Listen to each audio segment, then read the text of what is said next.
नमस्कार, आपण पाहताय कोकणचं नंबर 1 महा चॅनल कोकणसार लाईव्ह बातमीपत्रात आपलं स्वागत। सुरुवात करूया हेडलाईन्सना। कर्नाटकातील हायस्पीड ट्रॉलिंग नौकेवर मालवणात कारवाई। मालकाच्या शोषणाला कंटाळून कामगारांना स्वतःला संपवलं आणि यंत्रणा कोलमडलेली, सेवेतील डॉक्टरांवर ताण। कोकणसार लाईव्हचा स्पेशल रिपोर्ट। आता पाहूया सविस्तर बातम्या। ओरोस इथं घडलेली घटना दुर्दैवी आहे। सरकारी अधिकारी असलेल्या महिलेला यात प्राण गमवावा लागला याचं दुःख आहे। यातील रस्त्यांची अवस्था यापेक्षा वाईट होती। सार्वजनिक बांधकाम मंत्री असताना रवींद्र चव्हाण यांनी हा बॅकलॉग भरून काढण्याचा प्रयत्न केला, आताही होतोय। पालकमंत्री नितेश राणे यांचंही त्याकडे लक्ष आहे असं मत भाजप युवा नेते संदीप गावडे यांनी व्यक्त केलंय। जिल्ह्यातील खड्डेमय रस्त्यांमुळे झालेल्या दुर्घटनेबाबत विचारलं असता ते बोलत होते। प्रथम म्हणजे कालची जी दुर्घटना घडली ती अत्यंत दुर्दैवी आहे। एका महिलेला त्याच्यामध्ये स्वतःचं प्राण गमवावे लागले। त्याच्याप्रती आम्ही सुद्धा खूप संवेदना आहोत, कारण की खरंच दुर्दैवी घटना होती। अशा घटना ह्या घडू नये आणि आपण जे वस्तुस्थिती मांडली पत्रकार म्हणून की ग्रामीण भागामध्ये काही ठिकाणी किंवा जिल्ह्याच्या ठिकाणी सुद्धा रस्त्याची आहे, काय होतं की या सर्व ह्याच्यामध्ये आपल्याला सर्वांना माहिती आहे की ह्याच्यापेक्षाही वाईट परिस्थिती होती। चव्हाण साहेब ज्यावेळी पालकमंत्री झाले, सार्वजनिक बांधकाम मंत्री झाले, मोठ्या पद्धतीचा निधी इथे पूर्णपणे आणून तो बॅकलॉग भरून काढण्याचा प्रयत्न केला। आताही त्याच पद्धतीने त्याच वॉरफूट लेवलवरती काम चालू आहे। काही गोष्टी ह्या कदाचित परत येणारी पावसाळा असतो, काही गोष्टी ह्या कदाचित लॅगमध्ये राहतात, त्याही गोष्टी दुरुस्त करण्याचं पालकमंत्र्यांचं सुद्धा मोठ्या प्रमाणात त्यांचं काम चालू आहे। तरीही अशा पद्धतीच्या दुर्घटना या होऊ नयेत ह्या गोष्टीशी आम्ही सहमत आहोत आणि त्याच्यासाठी 100% भारतीय जनता पार्टी म्हणून आम्ही वस्तुस्थिती मांडता। आपल्याला ही गोष्ट माहिती आहे की ह्याच्यापेक्षा वाईट परिस्थिती होती आणि त्या परिस्थितीतून आपण कुठल्याही तक्रारी जर असतील तर त्या 100% तुम्ही आमच्याकडे आणून द्या। तुम्ही सांगितलं की कुठेतरी चुकीचं काम चालू आहे, जर चालू असेल तर तुम्ही आम्हाला 100% कळवा, त्याच्यावरती आम्ही ऍक्शन घ्यायला सांगतो। जर्मन देशातील बाडेन-वुर्टेंबर्ग या राज्यासोबत झालेल्या करारानुसार जिल्ह्यातील तरुणांना रोजगार उपलब्ध करून देण्यात झालेल्या फसवणुकीबाबत माजी आमदार वैभव नाईक यांनी केलेल्या आरोपांबाबत विचारलं असता युवराज लखमराजे भोसले म्हणालेत, जर्मनी येथील नोकरांबाबत राज्य शासन चौकशी करेल। मुख्यमंत्री देवेंद्र फडणवीस चुकीच्या गोष्टी होऊ देणार नाहीत। युवक म्हणून आमच्या मुलांवर अन्याय होऊ देणार नाही। चौकशीनंतर खुलासा देखील मिळेल असं स्पष्ट केलंय। आपण म्हणता की राज्य शासन होते, पण त्याच्यामध्ये कुठेतरी कंपनी पण त्याच्या मागे आहे, तर त्याच्यावर राज्य शासन पण त्याच्यावर निर्णय बरोबर घेऊन आपले मुख्यमंत्री असतील त्याच्यावर निर्णय घेऊन त्याच्यावर ठरवतील काय करायचं पुढे जाऊन। काही ते चुकीच्या गोष्टी होतात, ते चुकीच्या गोष्टी होऊ नये।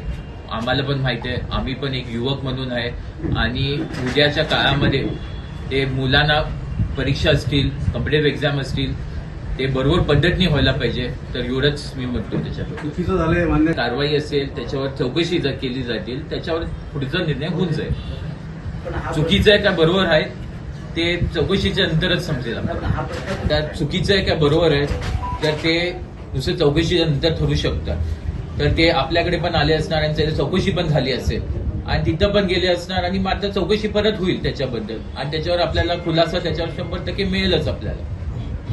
सावंतवाडी शहराच्या चिताराळी भागात असलेल्या लेक व्ह्यू अपार्टमेंट या इमारतीमधील अतिक्रमण केलेल्या बांधकामावरून वाद निर्माण झालाय।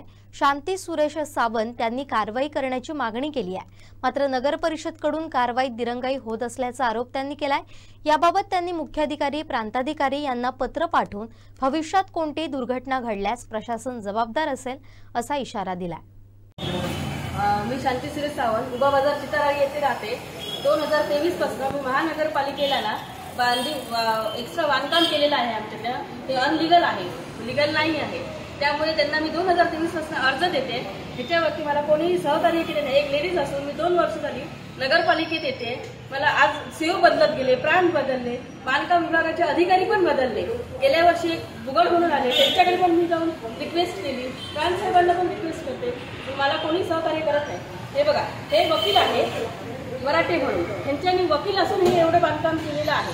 त्याच्यानंतर ही आमची पायवाट आहे जी आम्हाला 2 फूट, दुकानदारांना 2 फुटाच्या बाहेर बांधकाम करायला तर परमिशन नाही आहे. ह्यांची पूर्णतः बांधकाम करून आमची पायवाट घेतलेली आहे, ती आम्हाला मला त्याचा फक्त हक्क मिळायला पाहिजे एवढ्यासाठी मी लढते. आज 2 वर्ष मी ह्या नगरपालिकेत येते, मला कोणीही सहकार्य केलं नाही, ना कोणता सपोर्ट दिलाय. त्यांना नोटिसी पण दिलेल्या आहेत, पण नोटिसीवरती पण त्यांच्याकडे काही नाही. नोटीस देऊन त्यांना सांगितलेलं आहे काढा म्हणून, पण त्यांनी अजूनपर्यंत काढलेले नाही. त्याच्यावरती मी काय करावं? मला फक्त न्याय पाहिजे बस. 5 वर्षाच्या कातकरी समाजाच्या मुलाला सर्पदंश झाल्यामुळे देवगड ग्रामीण रुग्णालय इथं दाखल केलं असता देवगड ग्रामीण रुग्णालयातील डॉक्टर कर्मचारी वर्गाचा निष्काळजीपणा केल्याचा आरोप ग्रामस्थांनी केलाय. त्यावर आता देवगड ग्रामीण रुग्णालयातील डॉक्टरांनी खुलासा केलाय. नमस्कार, मी डॉक्टर प्रकाश पाटील, वैद्यकीय अधीक्षक ग्रामीण रुग्णालय देवगड. मागील 2 दिवसापासून सोशल मीडियावरती एक व्हिडिओ व्हायरल झालेला दिसत आहे आपल्या ग्रामीण रुग्णालय देवगडबद्दल. तर आपल्या माध्यमातून मी त्यामागचे जे तथ्य आहेत ते मांडण्याचा प्रयत्न करतो. शनिवारी साधारण 5:30-6च्या दरम्यान त्या 7 वर्षाच्या बालकाला सर्पदंश झालेला होता आणि त्या रुग्णाला नातेवाईक साधारण 8:30-8:45 दरम्यान ग्रामीण रुग्णालय देवगड येथे घेऊन आले असता त्याला भरती केले. कर्तव्यावर असणारे जे वैद्यकीय अधिकारी होते त्यांनी त्याला उपचार सुरू केले. उपचारामध्ये जे सर्पदंशाचे इंजेक्शन असतात ते सुरू केल्यानंतर रुग्णाला रिॲक्शन आली. ही रिॲक्शन सामान्यतः बरेच रुग्णांमध्ये येते आणि ते रिॲक्शनवर उपचारसुद्धा देण्यात आले. तर एवढा सगळा उपचार देण्यामध्ये 1 ते 1.5 तासाचा वेळ निघून गेला आणि रिॲक्शन आल्यानंतर डॉक्टरांनी उपचार केले. उपचार करताना जवळपास 1-1.5 तासाचा वेळ निघून गेला. डॉक्टरांनी 2-3 वेळेस रुग्णाला सतत तपासणीसुद्धा केली आणि रुग्ण त्यानंतर स्टेबलसुद्धा झाला. स्टेबल झाल्यानंतर डॉक्टर जेवणासाठी बाजूला क्वार्टर्समध्ये गेले आणि तेवढ्या वेळात रुग्णाचे नातेवाईक किंवा ग्रामस्थ काही व्यक्ती दारूच्या नशेमध्ये रुग्णालयात आले आणि त्यांना समोर डॉक्टरना दिसल्यामुळे ते हुज्जत घालू लागले आणि स्टाफ नर्स आणि सुरक्षा रक्षक यांच्याशी उद्धटपणे ते वागत होते. अशा प्रकारचं त्यांचं वर्तन बघून आम्ही पोलीस विभागाला कळवले. पोलीस लगेच आलेसुद्धा आणि त्यांनी त्या व्यक्तींची समजूत घालण्याचा प्रयत्न केला. त्यानंतर ते आपल्या घरी परतले. ही घटना जी आहे ते त्या दिवशी माननीय तहसीलदार, माननीय जिल्हा शल्यचिकित्सक RMO सर यांना सुद्धा कळवण्यात आली होती. जेव्हा व्हिडिओ पाहतो आपण त्यामध्ये काही गोष्टी स्वयंस्पष्ट आहेत. ते जे व्यक्ती होते व्हिडिओ काढणारे आणि सोबतचे ते 2-3 होते ते ते स्पष्टपणे दारूच्या नशेत असल्याचे दिसत आहे त्यात. आणि ते कर्तव्यावर असणारे जे स्टाफ नर्स आहेत त्यांना ते असभ्यपणे मास्क काढा, चेहरा दाखवा असं पण बोलत आहेत. आणि पुढे चालून ते स्वतः सांगत आहेत की डॉक्टरांनी ते रुग्णाला तपासले आहे आणि जो रुग्ण दिसत आहे तो उपचारानंतर स्टेबल स्थितीमध्ये तिथे दिसत आहे. त्यामुळे व्हिडिओमध्ये जे काही आक्षेप घेतले आहेत त्यात काही तथ्य नाही असं सरळ दिसून येते. या घटनेमुळे काही बाबी लक्षात घेतल्या पाहिजेत. रुग्णालयात रात्रीच्या वेळी स्त्री कर्मचारी, स्टाफ नर्स कार्यरत असते. या भीतीमध्ये काम करताना त्यांना पण काही त्रासातून सामोरे जावं लागते. दुसरी गोष्ट अशी आहे की संपूर्ण जिल्ह्यामध्ये ग्रामीण रुग्णालय देवगडचे काम बाकी ग्रामीण रुग्णालयांच्या तुलनेत अव्वल नंबरवर आहे. मागच्या 100 दिवसीय कार्यक्रमामध्ये आपल्या रुग्णालयाने 2रा क्रमांक पटकावला आहे. एवढे असताना विनाकारण अशा घटनांमुळे रुग्णालयाची बदनामी पण होते आणि त्यासोबत जे कर्मचारी आहेत त्यांचे खच्चीकरण पण होते. यापेक्षा गंभीर बाब म्हणजे आधीच आपल्या ग्रामीण रुग्णालयामध्ये काही जे काही कर्मचारी अधिकारी नवीन रुजू होण्याची इच्छा त्यांची नसते.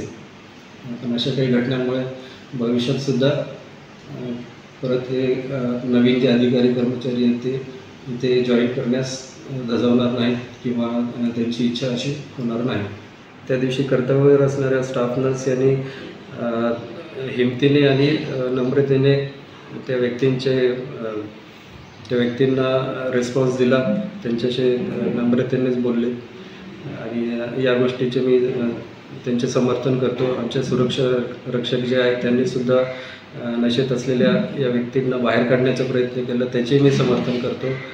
आणि जे डॉक्टर आहेत त्यांनी उपचारामध्ये कोणतीही कमतरता पडू दिली नाही अशी मी ग्वाही देतो. तसंच ग्रामीण रुग्णालय देवगडच्या कर्मचाऱ्यांच्या वतीने त्या व्यक्तींच्या आचरणाचा आणि त्यांनी विनाकारण व्हायरल केलेल्या व्हिडिओचा मी निषेधही करतो. मालवण सागरी किनारपट्टीवर मासेमारी करणाऱ्या कर्नाटक राज्यातील हायस्पीड ट्रॉलिंग नौका सिंधुदुर्ग मत्स्य विभागानं ताब्यात घेतली आहे. बुधवारी पहाटे ही कारवाई करण्यात आली.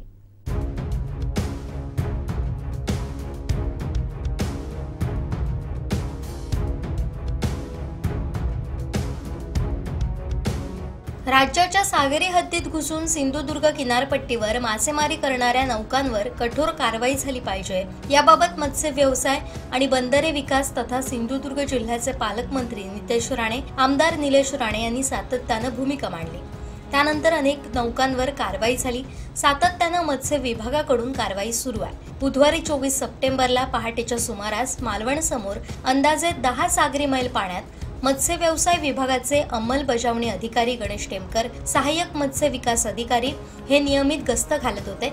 यावेळी कर्नाटक राज्याच्या जलदी क्षेत्रासाठी परवाना असलेली कर्नाटकातील श्री किशन यांची नौका श्री शिवतेजाद्वारे मालवण समुद्रात अनधिकृतरित्या मासेमारी करत असताना पकडली. या नौकेवर नौका तांडेलांसह इतर खलाशी होते. नौका जप्त करून सर्जेकोट बंदरात ठेवण्यात आली आहे. त्यावर असणाऱ्या मासळीचा लिलाव करण्याची कार्यवाही सुरू आहे. अंमलबजावणी अधिकारी गणेश टेमकर, सहाय्यक मत्स्य विकास अधिकारी यांनी पोलीस कर्मचारी गुरुप्रसाद परब, सागरी सुरक्षा पर्यवेक्षक रक्षक मालवण बेंगुर्ला यांच्या सहकार्यानं सहाय्यक आयुक्त मत्स्य व्यवसाय यांच्या मार्गदर्शनाखाली यावर कारवाई केली आहे. अंमलबजावणी अधिकारी यांनी प्रतिवेदन दाखल केल्यानंतर या नौकेबाबत सुनावणी माननीय सहाय्यक आयुक्त मत्स्य व्यवसाय सिंधुदुर्ग यांच्या न्यायालयात ठेवण्यात येणार आहे, अशी माहिती मत्स्य विभागाच्या वतीनं देण्यात आली आहे.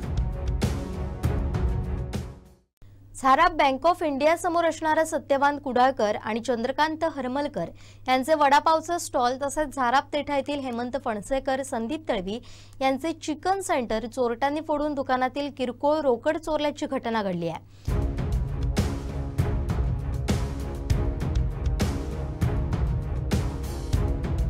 याच परिसरातील एटीएम फोडण्याचा प्रयत्न करणारे चोर पोलिसांच्या हाती लागलेत. अशा प्रकारे पुन्हा चोरीची घटना घडल्यानं झाराप परिसरात भीतीचं वातावरण तयार झालंय. झाराप परिसरातील सीसीटीव्ही गेली कित्येक दिवस बंद आहेत, ते सुरू करण्याची मागणी नागरिकांकडून होते.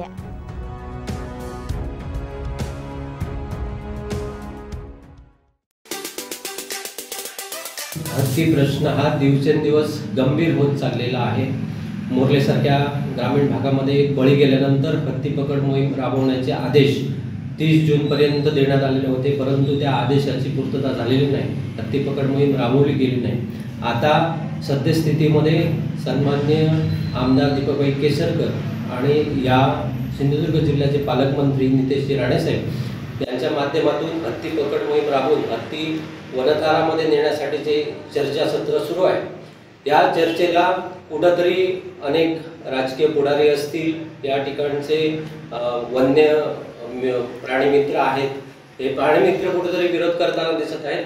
माझं असं म्हणणं आहे की या हत्ती पकड मोहिमेला विरोध न करता ती हत्ती पकड मोहीम कशी यशस्वी होईल यासाठी सर्वांनी एकजुटीने सहकार्य करावं अशी मी या ठिकाणी त्यांना विनंती करतो.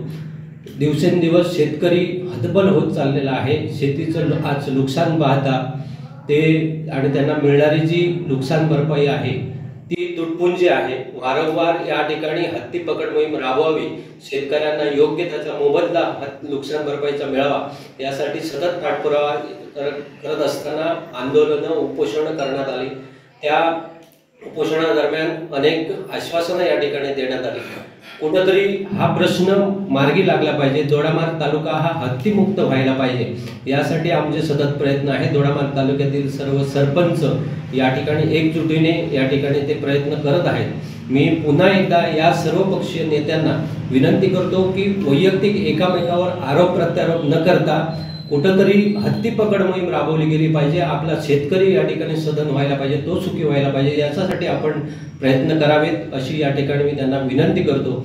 आणि हत्ती पकड मोहीम ही फक्त कागदावरच न राहता, फक्त आश्वासनच न देता ही हत्ती पकड मोहीम प्रत्यक्षात या ठिकाणी राबवली गेली पाहिजे. भविष्यात पुन्हा कुठंतरी बळी गेला नाही पाहिजे याची खबरदारी प्रशासनाने आणि आपल्या लोकप्रतिनिधींनी घेणं गरजेचं आहे असं मला या ठिकाणी वाटतं. शेवटी हे बघा, गोव्यात जो हत्ती आहे ओंकार नामक, त्याला गोवा सरकारचे गोव्याचे जे आपले वनमंत्री आहेत राणेसाहेब, त्यांनी कर्नाटकच्या वनमंत्र्यांशी तात्काळ भेट घेतलेली आहे. म्हणजे त्यांना त्या गोष्टीचं गांभीर्य आहे आणि गांभीर्याने घेऊन त्यांनी तात्काळ वनमंत्र्यांची भेट घेऊन त्या सरकारशी, कर्नाटक सरकारशी बोलून त्यांनी 14 दिवसाचे आदेश, 14 दिवसामध्ये हत्ती पकडण्याचे आदेश आपल्या वन विभागाला दिले जातात. तशीच कार्यतत्परता या ठिकाणचे आपले वनमंत्री आहेत, गणेशजी नाईक आहेत, यांनीही त्या ठिकाणी दाखवावी आणि आमच्या या ठिकाणी अभय भागात असलेले 5 हत्ती जे उर्वरित आहेत त्यांना देखील पकडण्याचे आदेश त्याच पद्धतीने काढावे अशी मी त्यांना याद्वारे विनंती करतोय.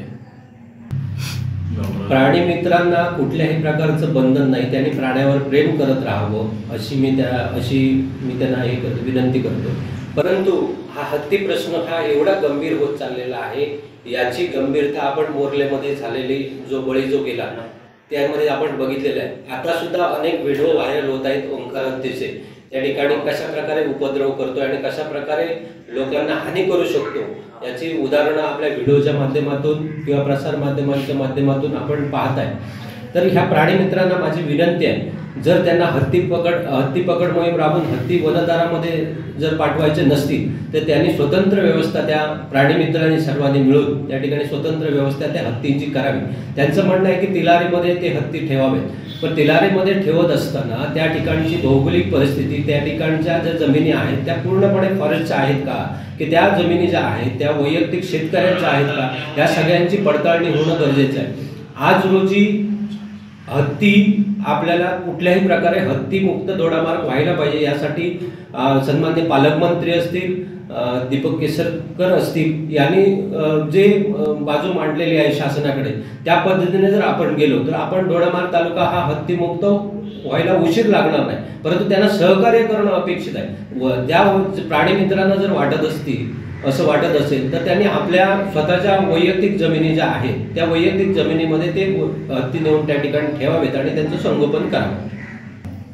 माझी त्यांना विनंती राहील की आपसामध्ये आरोप प्रत्यारोप न करता ही हत्ती पकड मोहीम कशी यशस्वी करता येईल या संदर्भात त्यांनी पाठपुरावा करावा. त्यांनी एकत्र बसावं.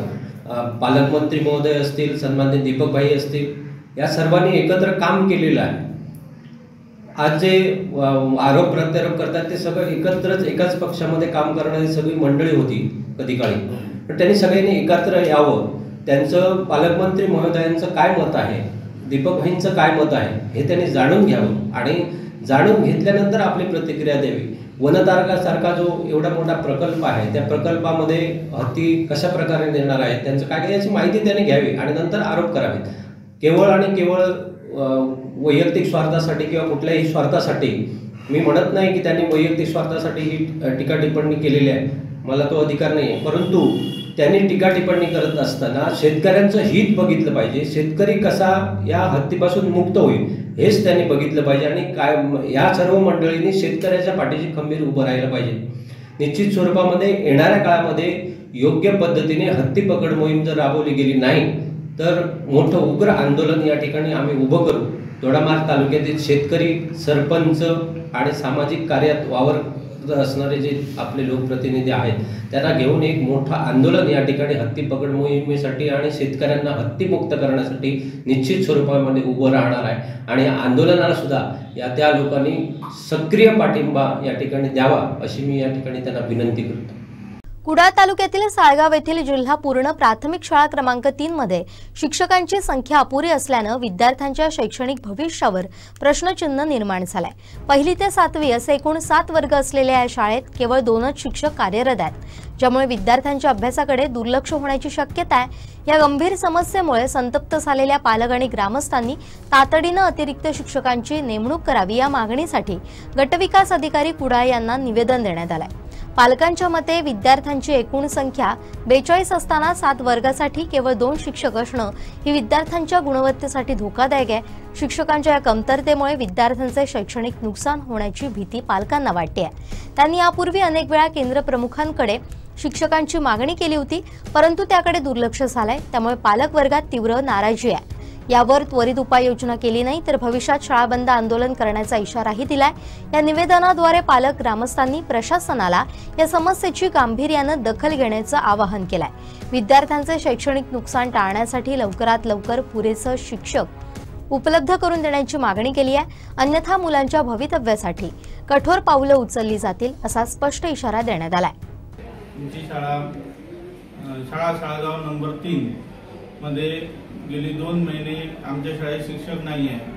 आम्ही केंद्र प्रमुखांकडे वारंवार त्याची मागणी केली, परंतु अजूनही शासन स्तरावर आम्हाला काही शिक्षक दिला नाही। म्हणून आज आम्ही श्री BDOकडे आज अर्ज केला आहे आणि आम्हाला लवकरात लवकर शिक्षक नाही मिळाला तर आम्ही शाळा बंद आंदोलन करणार आहोत। आम्ही आता आजच अर्ज दिला आहे, 4 दिवसांत वाट बघणार आहोत। रत्नागिरी जिल्ह्यात बेकरी, नमकीन आणि मिठाई उत्पादन करणाऱ्या परप्रांतीय व्यावसायिकाच्या शोषणाला कंटाळून एका 63 वर्षीय नारायण CM या केरळ येथील कामगारानं टोकाचं पाऊल उचललं। चिपळूणखेड भागातील युनिटी बिल्डिंग मधील राहत्या खोली फॅनच्या हुकाला दोरीनं गळफास घेत आत्महत्या केली। नारायण CM हा कामगार 25 ते 30 वर्ष या बेकरी कारखान्यात काम करत होता। या घटनेबाबत माहिती घेताना इतर कामगारांकडून मिळालेल्या माहितीनुसार परप्रांतीय कामगार कमी पगारावर अनेक वर्षांपासून या कारखान्यात काम करतात। आपल्या मासिक पगारातून खर्चासाठी लागणारी उचल घेऊन बाकी रक्कम वर्षातून एकदा गावी जाताना अथवा काही तातडीची आवश्यकता भासल्यास हिशोब करून मालकांकडून घेतात। मात्र हा हिशोब करताना हक्काची रक्कम देताना मालक कामगारांशी वाईट पद्धतीने वागून विविध कारणं देत रक्कम कापतात, रक्कम देण्यास टाळाटाळ करतात असा आरोप करण्यात येतोय। अनेक कामगार तुटपुंजा पगारावर या कारखान्यात अनेक वर्षांपासून काम करतायत अशी धक्कादायक माहितीही मिळाली आहे। आत्महत्या केलेला कामगारही आपला हिशोब करून रक्कम मागत होता। त्याला गावी जायचं होतं, मात्र त्याला रक्कम देण्यास मालक टाळाटाळ करीत होते। या कारखान्याच्या मालकांचे वरिष्ठ राजकीय आणि अधिकाऱ्यांपर्यंत आर्थिक संबंध असल्यानं अदेरावीची भाषा असते असंही सांगण्यात येतं। या बेकरी उत्पादन करणाऱ्या कारखान्याची जिल्ह्यात आणि चिपळूण शहरात विक्रीची मोठमोठी दुकानं आहेत। या दुकानांमधून मिळणाऱ्या पदार्थांच्या खराब गुणवत्तेबाबत तक्रारी झालेल्या आहेत। मात्र पैशाच्या जोरावर आणि राजकीय वरदहस्तामुळे अशी अनेक प्रकरणं दाबून टाकली आहेत। तसंच हे आत्महत्या प्रकरण एका रात्रीत दाबून टाकण्याचा प्रयत्न झालाय असा देखील आरोप झालाय। एका रात्रीत चौकशी आणि पोस्टमार्टम करून मृतदेह परप्रांतात रवानाही करण्यात आला। पोलिसांकडून आकस्मिक निधन म्हणून नोंद करण्यात आली आहे। बेकरी मालक यांच्याशी कामगारांच्या तक्रारीविषयी विचारलं असता अशा पद्धतीनं कामगारांचं शोषण होत नाही, त्यांना पाहिजे तेव्हा पैसे दिले जातात आणि वर्षातून एकदा अथवा त्यांना हवा तेव्हा हिशोब करून सर्व पैसे दिले जातात असं स्पष्टीकरण देण्यात आलंय।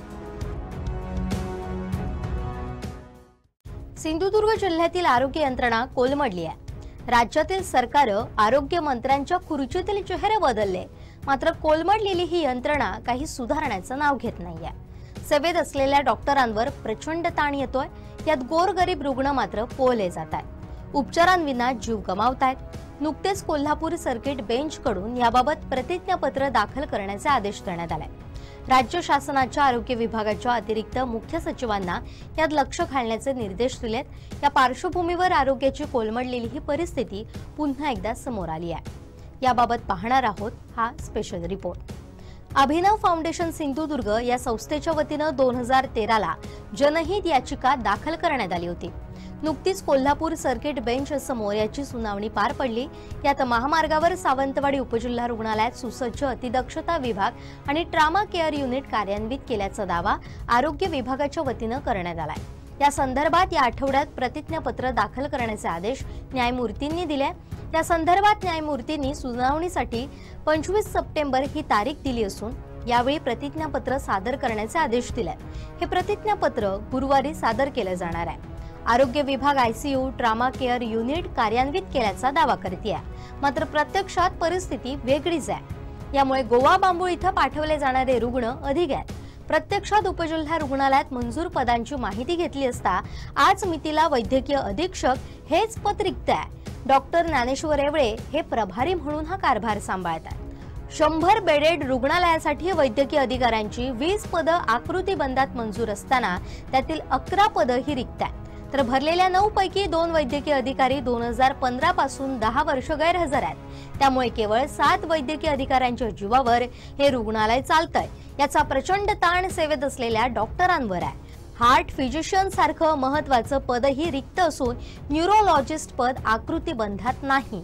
त्यामुळे मोठी हानी रुग्णांची होते. सरतेशेवटी काय तर या रुग्णांना गोवा बांबोळीशिवाय अन्य पर्याय उरत नाही. उपजिल्हा रुग्णालय आणि जिल्हा रुग्णालयातून गेल्या 4 महिन्यात 745 रुग्ण गोवा बांबोळी येथील शासकीय वैद्यकीय रुग्णालयात पाठवण्यात आले. दिवसाला 6 रुग्ण रेफर होत असल्याचं यातून स्पष्ट झालंय. हा आकडा 108 रुग्णवाहिकेनं दाखल केलेल्या रुग्णांचा असून अन्य खासगी वाहनानं गेलेले रुग्ण यात नाही आहेत. अन्यथा हा आकडा अधिकच वाढेल. ज्या ट्रामा केअर युनिटचा उल्लेख सुनावणी दरम्यान झाला त्याचं भीषण वास्तव समोर आलंय. ट्रामा केअरची मंजूर 5 ही पदं रिक्त आहे. त्यामुळे अस्थिव्यंग तज्ज्ञांना दोन्हीकडे धावाधाव करावी लागते. भूलतज्ज्ञ रिक्त असल्यानं कुडाळवरून प्रतिनियुक्तीवर असलेल्या डॉक्टरांच्या माध्यमातून हा कारभार सुरू आहे.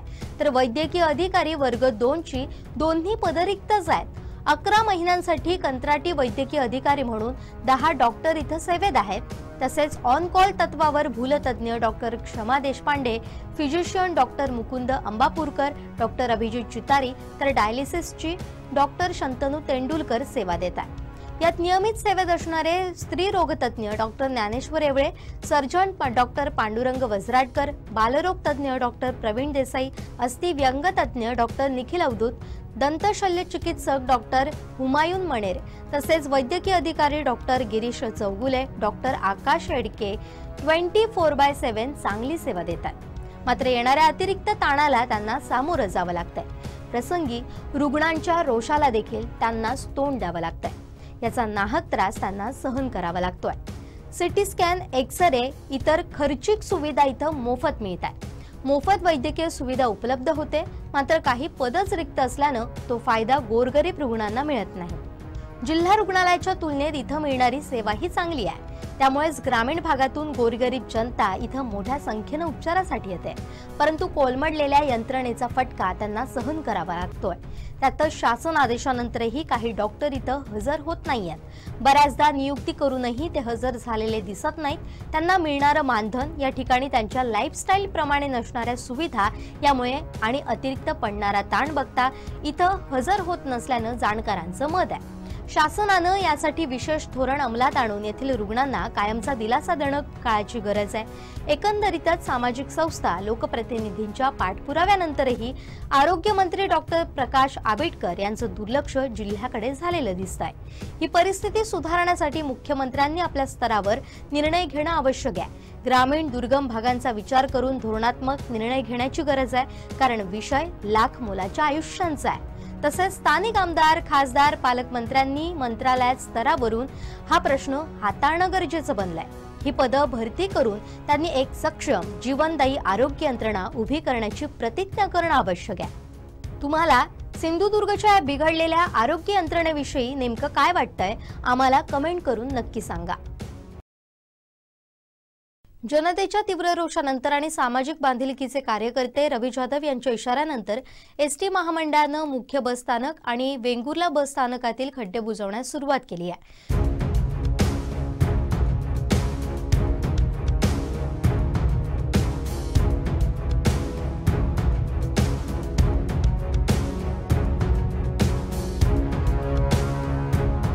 मागील अनेक दिवसांपासून प्रवाशांना त्रास होत असलेल्या या खड्ड्यांमुळे धोका वाढला होता. या समस्येवर तात्पुरता तोडगा काढत 8 दिवसात सिमेंट कॉन्क्रीट करून हे खड्डे कायमस्वरूपी बुजवण्यात येणार आहे. दुपारी खड्डे बुजवण्याचं काम सुरू असताना रवी जाधव यांनी त्या ठिकाणी उपस्थित राहत कामाची पाहणी केली. सुरुवातीला खड्ड्यांमध्ये टाकण्यात आलेली माती पाहून त्यांनी नाराजी व्यक्त केली. ती तातडीनं काढून टाकायला लावत योग्य प्रमाणात खडी टाकून घेतली. रवी जाधव म्हणाले, प्रवाशांच्या सुरक्षिततेचा विचार करून हे काम योग्य पद्धतीने होणं आवश्यक आहे. तात्पुरते खड्डे बुजवल्यानंतर पुढील 8 दिवसात सिमेंट कॉन्क्रीटचा वापर करून हे खड्डे कायमस्वरूपी बुजवले जातील असा शब्द एसटी महामंडळाकडून मिळाल्याचं त्यांनी सांगितलंय. एसटी महामंडळानं सामाजिक बांधिलकीच्या या भूमिकेची दखल घेत त्वरित कार्यवाही केल्यामुळे प्रवाशांनी समाधान व्यक्त केलंय.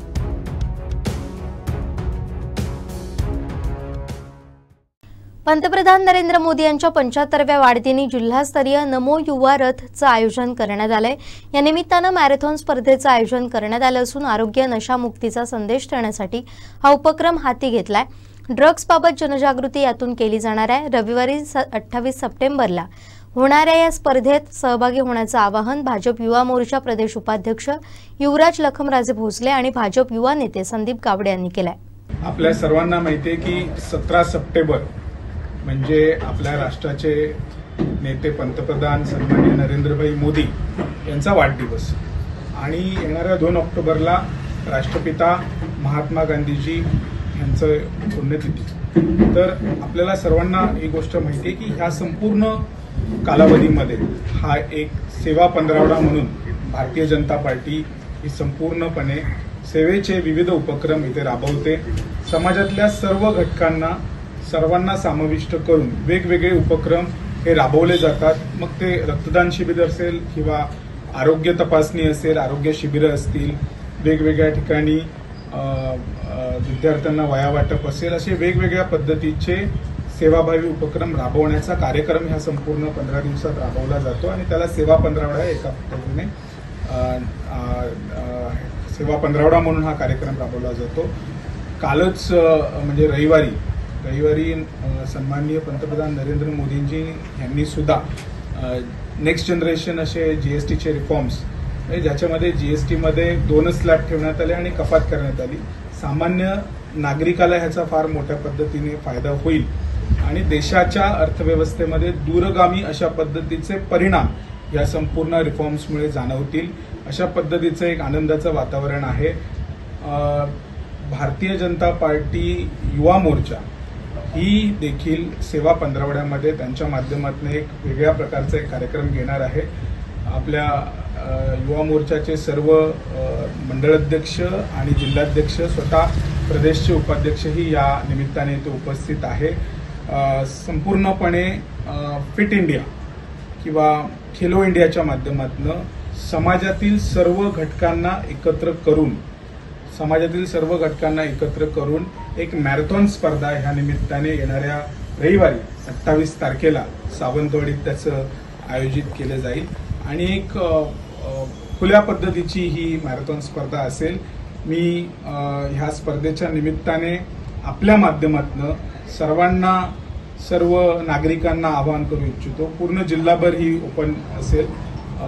जिल्ह्याभरातला कुठलेही नागरिक, कुठल्याही वयोगटातले स्पर्धक ह्याच्यामध्ये सहभागी होऊ शकतात आणि फिट इंडियाच्या माध्यमातून एक देशप्रेम आणि एक खेळाडू भावना ह्यांचं एकत्रित संगम म्हणून आणि सेवा पंधरवडा म्हणून भारतीय जनता पार्टी युवा मोर्चाच्या संपूर्णपणे नियोजनाखाली येणाऱ्या 28 तारखेला ही स्पर्धा मोठ्या प्रमाणात सावंतवाडीमध्ये आपल्या उद्यानाकडे पार पडेल. ह्या स्पर्धेला स्वतः पालकमंत्री सुद्धा हजर असतील आणि एक चांगल्या वातावरणात ही स्पर्धा घेण्यात येईल. आपले पंतप्रधान श्री नरेंद्र मोदीजींच्या वाढदिवसाच्या निमित्ताने 75 वाढदिवसाच्या निमित्ताने हा नमो युवा रन आपण इथं आपल्या युवा मोर्चानी जिल्हास्तरीय आपण आयोजित केलेलं आहे. मागच्या रविवारीच आपल्या मॅरेथॉन मुंबईमध्ये होतं आणि 75 स्थानामध्ये त्यांनी आयोजित केलं होतं. त्याच्यामध्ये आपले राष्ट्रीय अध्यक्ष युवा मोर्चाचे तेजस्वी सूर्यांनी म्हटलं होतं की आपण तो रन कशासाठी आपण करतोय, काय मुद्दा आहे, तो आपल्याला भारताला नशामुक्त करायचा आहे. तो उद्दिष्ट घेऊन आपण तो मॅरेथॉन घेतोय. कुठेतरी आरोग्याच्या वतीने आणि वेगळ्या विचारांनी आपण घेतोय.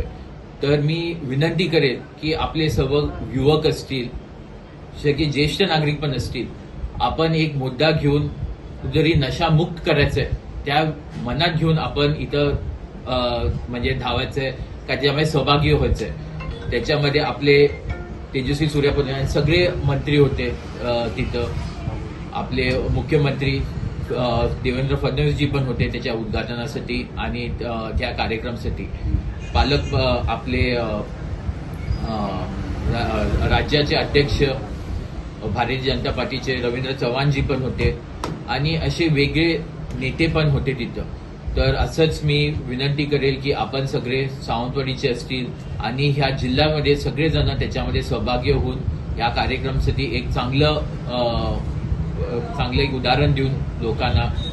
आणि आपल्याला माहीतच आहे की आपण एक गोवाच्या जवळ परिसरात आहे, तर नशा असेल का ड्रग्जचं अवेअरनेस असेल तर ते आपल्याला जास्तीत जास्त आपल्या लोकांना माहीत आहे. तर कुठेतरी आपण सगळे सहभागी झालो आणि एकमुखी आपण इथं ह्याच्यामध्ये सहभागी घेऊन ह्या मॅरेथॉनमध्ये राहिलं तर मला वाटतं एक चांगलं गोष्ट असेल. तर एवढंच मी म्हणेल. आणि त्याच्यासाठी संदीपजींनी म्हटलं की आपले पालकमंत्री पण ह्या कार्यक्रमासाठी असतील, तर मी विनंती करेल की आपले सगळे पत्रकार पण त्याच्यामध्ये नुसतं प्रेस नाही पण कुठेतरी तुम्ही पण त्याच्यामध्ये सहभागी व्हा. आता मॅरेथॉन काय असतो, एक स्पर्धा असतो आणि इथं आपण युवक सगळेजण गोळा होतात, त्याच्यावरून बाकीचे लोक गोळा होतात. तर त्याच्यासाठी आपलं आरोग्यासाठी एक नशा पण असतो, ते कुठेतरी आरोग्यासाठी डॅमेज होतो. तर ते कुठेतरी अवेअरनेस करतो आपण.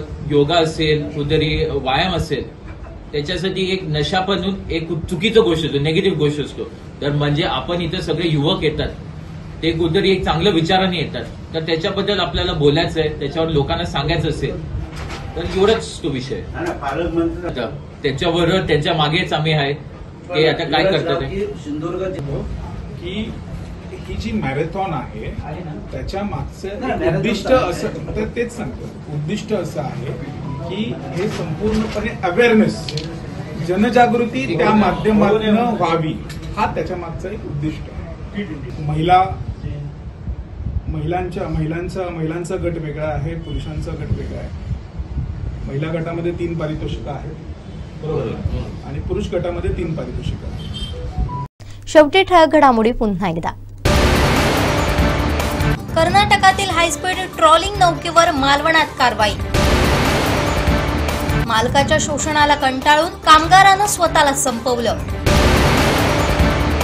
आणि यंत्रणा कोलमडलेली, सेवेतील डॉक्टरांवर ताण. कोकण 7 लाईव्हचा स्पेशल रिपोर्ट. बातमीपत्रात वेळ झाली इथेच थांबण्याची. पाहत राहा कोकणचं नंबर 1 महा चॅनल कोकण 7 लाईव्ह. धन्यवाद.